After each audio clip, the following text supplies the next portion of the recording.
Good morning. I have a cold or a sinus infection or something this week, so please excuse me if I sound stopped up. You know, I end my videos by always saying be kind to each other. What do I mean by that? What does it really mean to be kind to each other? Kill people with kindness. You've heard that said. What does that mean exactly? You know, the Bible tells us that if you treat people good, even though that they treat you badly, it's like heaping hot coals on their head. It's kind of a fun experiment. You should try it. People that don't treat you well, treat them kindly. They just don't know what to do with that. People have a hard time responding to somebody who's being decent to them when they're being awful. It's pretty fantastic to watch people react to the unexpected. I may have told this story before, but I'm going to tell it again. I was coming to work many years ago, and I kept waving at a lady who just had this terrible scowl on her face, and she seemed so upset all the time, and she's driving aggressively, and I'd pass her every day at about the same spot. Well, I would throw up my hand to wave at her, and she just kept going, looking awful. I kept doing it for weeks, and finally, one day, she just went. And that was a victory for me. I celebrated all the way to school. Now, I've told a lot of people that story, and I may have even mentioned it in videos before, but it really does serve to illustrate the point. You know, when we're kind to somebody, sometimes it might be the only kind thing or the only kind act that they hear in their entire day. You know, maybe in their entire life.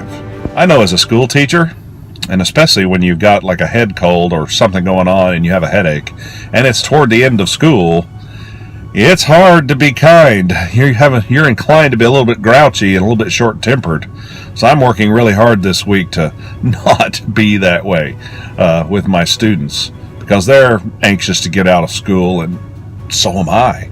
And I think most teachers would tell you that May is a difficult month, especially the days right before school. Nobody wants to be there. The kids don't. The teachers probably don't either. That's the truth. The thing about it is, we all have to remember that we have to focus in on what we're trying to do. We have to focus on our lessons, and we have to focus on our time that's left together. But hopefully during that time period, we're being kind to each other.